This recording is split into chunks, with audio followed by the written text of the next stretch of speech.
Hi, and welcome to This Week in East Brunswick. Today we'll visit Warnsdorfer School with New Jersey State Conservation Officer Vic Romatowski and listen to some of the things he teaches the kids about conserving wildlife.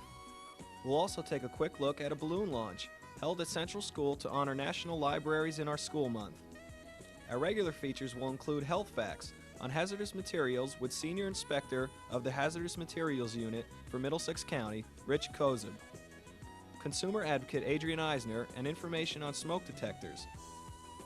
And we'll wrap up with our Township Council review. But first, a quick look at what's on Channel 8 next week. Monday at 10 a.m., it's Look Great, Feel Great, and floor work and selecting the right sneaker with Lenore Kulik. At 10:30, American Storytelling with Michael Parent. Tuesday at 7 p.m., it's Kid Stuff, produced by the Libraries of Middlesex. At 7:30 p.m., Sports Talk with John Megliaro features home news sports writer Bob Nobleman on the subject of boxing. Wednesday at 3 p.m., it's Stories for the Kids, told by East Brunswick librarian Sherry Ginsberg. At 7:30 p.m., it's For Art's Sake with Dolly Vasta. This month, Dolly interviews comedian Rick Siegel. Followed at 8 with The Arts and the New Jersey Teen Arts Program. Thursday, we'll be back at 7 and 8 p.m. with an all-new This Week in East Brunswick, followed by About East Brunswick with the Mayor at 8:30. This month's topic is Middlesex County Development, and be sure to check the Channel 8 program guide for repeats of all of our shows. Now let's join Vic Romatowski for the visit he gave to the second grade class at Warnsdorfer School. I'm Vic Romatowski. I'm a conservation officer for the state of New Jersey for Fish and Game. I also work for the East Brunswick Parks Department. And the man that runs the ranger program over there asked me to come out today and speak to you all about things that concern you on the out of doors. Mostly what I'm here to talk to you about is our environment and the things that we have to share our environment with. Most of the time when I work, I have to work in areas that are called wildlife management areas. Now these are big, big pieces of land, like old farms and things that the state has bought to protect the environment. Nobody is ever going to build a house on these pieces of land. Nobody will ever build a school or an airport or anything like that. This land is for the animals to live on. And it's also for you to go and see the animals. Or fish. We also do places where the fish are kept. Now, what happens is New Jersey is one of the smallest states that we have. But we have one of the largest deer populations in the country. We have trout fishing. We have fishing just like every other state has. We have all the wild animals that live with us. One thing that's strange about New Jersey and about East Brunswick is that most of this place that you see now, where this school is, used to be a field. Our environment is something that's disappearing. Very, very slowly it's disappearing. You see new homes going up all the time. You see new streets being built. New stores are being built. And every time that that happens, we're losing a little bit more of our environment. Now, an environment is a place where we live. It's our school, it's our home. If you were a fish, it would be the pond you lived in. That would be your environment. We're lucky because we can go and rebuild the environment that we have. We can rebuild this school. We can rebuild our homes. The animals can't rebuild the forest. The fish can't rebuild that pond. So what we have to do is protect that. I have to protect it. That's my job, is to protect that. But it's also your job to protect it. Why? Because if you don't protect it, it's going to be gone someday. And we won't have it anymore. You won't have any more trees or grass or ponds or lakes. So we have to protect our environment. There are all kinds of people out there that don't want to protect our environment. Did you ever walk along Farrington Lake or, say, a stream someplace and see empty beer cans and broken bottles and glass and things like that? Yeah. Those people don't care about our environment. They say they're out here enjoying the out of doors, and they dump all their garbage there so that you and I can go out there and see it laying there. It destroys our animal friends' environment. It destroys our environment. So what we have to do is stop people from doing that kind of thing. Now, the deer that live in New Jersey are white-tailed deer. Why? They have a white tail. Okay? Sometimes you'll hear a hunter refer to this as their flag, because a deer will use this to signal other deer. If the deer is nervous, it'll twitch. You know, like when he gets really scared. When he decides it's time to go, it's just like a race car. The flag goes up and the deer is gone. And every other deer that's around is also going to run. So the other deer all watch each other. If you ever, I'll show you some pictures here in a little while. You'll see like 4 or 5 deer in a bunch. Every one of them is looking in a different direction. They're not all looking at the same thing. Because they're all watching out for each other. Just like we have to watch out for each other. But nobody taught the deer to do that. We had to learn from the deer. Now there's other things that are strange with the deer. We just got through with the wintertime, didn't we? And it rained all last week. How wet did the deer get? Where did they go when it got wet? They didn't go in the house. They don't hide under trees. They stay right outside. Why? Because this is special hair. See, a deer's hair is hollow.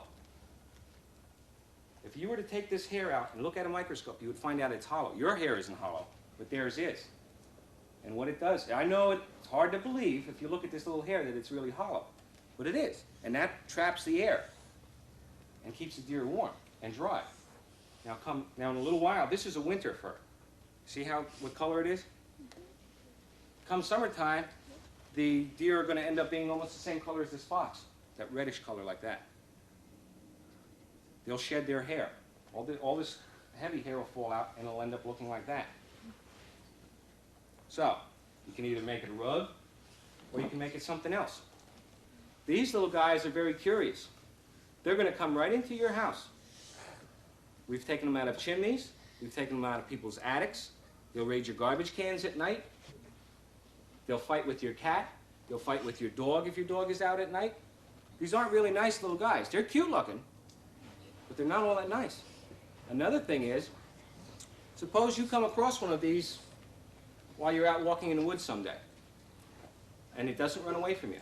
It just stands there and looks at you. And as you get closer to it, maybe you're going to try to pet it, and it doesn't want to run away. You better run away, because there's something wrong with the animal. All of these animals, all wild animals, are going to run from you. No matter what you do to try to hold them, they're going to run away. If they don't run away, there's something wrong. That's when you better run away. They do carry rabies, they do carry other types of diseases. No use you exposing yourself to it. So if you come across a wild animal that doesn't run, stay away from it. I'm here through a combined effort of the New Jersey Division of Fish and Game and the East Brunswick Parks Department to try and enlighten some of the lower grade classes that we have in East Brunswick into an outdoor type atmosphere. Right now we can't take them out on the nature trails and things like that, but we can prep them beforehand. Get their curiosity up and let them ask questions why. Try to give them answers, correct answers, to problems that they might think about and never really try to have addressed, or things that from time to time might cross their mind and they just want to ask someone who knows. I do what I can, and I hope that this program catches on and continues to run through the other schools in East Brunswick. The East Brunswick population is the one that I would really like to get to, school-age children, to heighten their awareness of our out of doors and the things that we are trying to preserve and protect.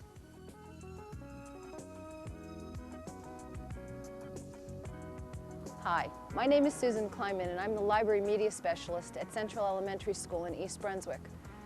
The month of April is National Library Media Month. To begin to start the celebration of the entire month, we at Central School have had a library balloon launch. During the last 2 weeks, the students have colored balloon tags that we hope will be mailed back to us.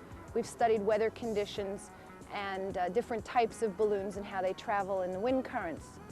Today and yesterday and on Monday, we finally culminated with each grade taking a different color balloon and letting it go.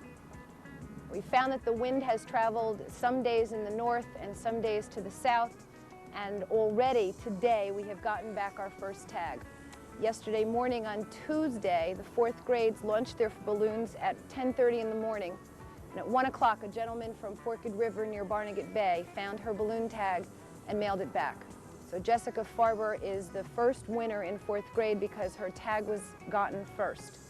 The t-shirt that I'm wearing was designed by a 5th grade student by the name of Brian Hall. It takes the theme of the month, which is Take Time to Read, along with the new Central School mascot, the eagle, and our balloons, and we have printed this on shirts. 2 students at each grade will receive the shirts as prizes, one to the student whose tag we get back first, and one to whose tag has gone the longest distance by the end of the month. This program has been sponsored by the Central School PTA. The ladies on the PTA have come to help us with the launch, and the PTA funds have paid for all of the equipment and bookmarks and things that we've used. We thank them very much. We did this last year, and we're hoping to do it each year. It's something that the kids really enjoy, and it has been a successful program for us.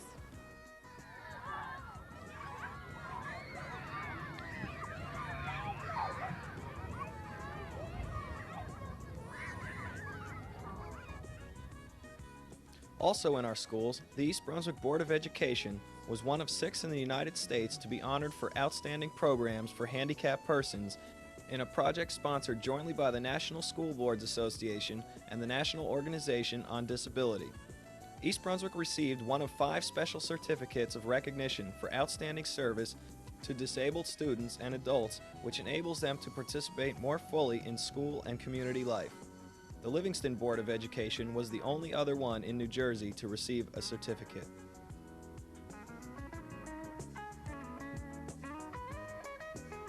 And now for Health Facts with Rich Kozub, Senior Inspector of the Hazardous Materials Unit for the Middlesex County Department of Health. Hazardous materials. Hazardous materials are those chemicals which are produced, transported, stored, and used throughout New Jersey and throughout this community. What exactly are hazardous materials? These are materials, solids, liquids, and gases that are flammable, corrosive, poisonous, radioactive. These materials most commonly found in industry, but are also found everyday use in our lives as they are today. We cannot live without the use of hazardous materials. These materials are also found at your home. There are 3 main areas of concern when use of hazardous materials at your home. First is the proper storage of these materials. You use hazardous materials at your home, such as paints, pesticides, herbicides, fertilizers. Extreme caution must be taken when storing these materials. Always keep them in their original container, keep them away from heat sources, and very importantly, keep them away from children.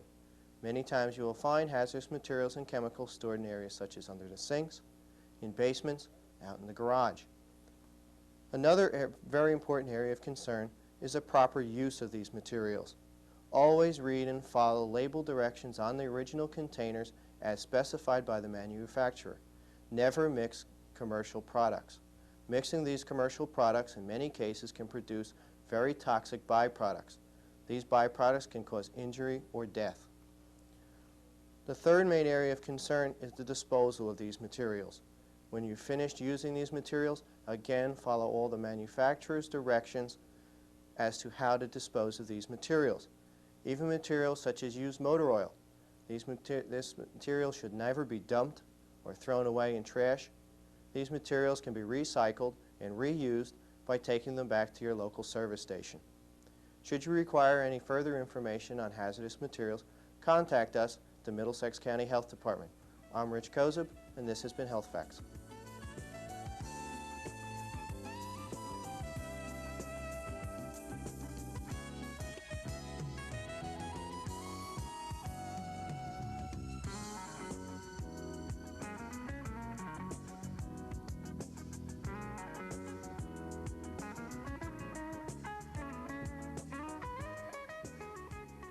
Hello, and welcome to Consumer Aware.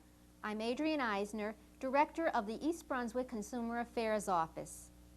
Every year in the United States, approximately 5,000 people are killed by residential fires.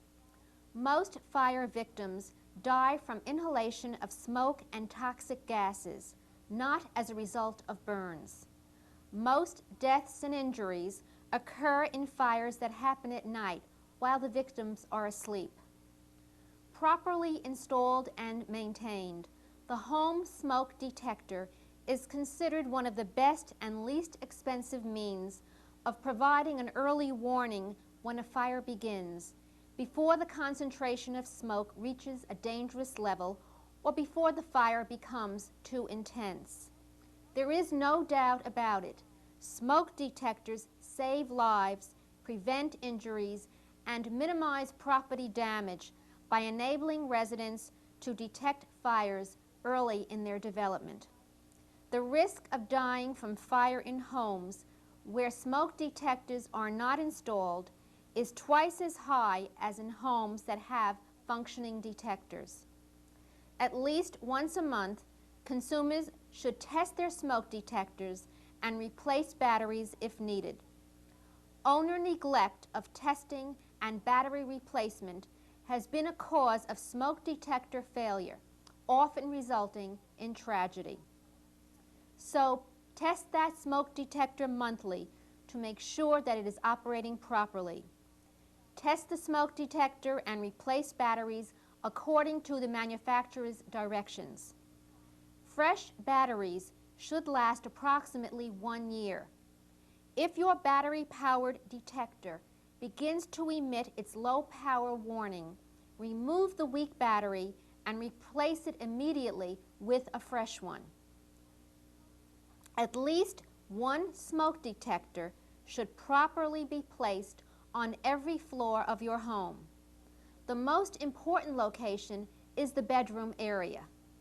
The Consumer Product Safety Commission also urges that consumers develop and rehearse an escape plan so that when the smoke detector sounds, family members will react appropriately.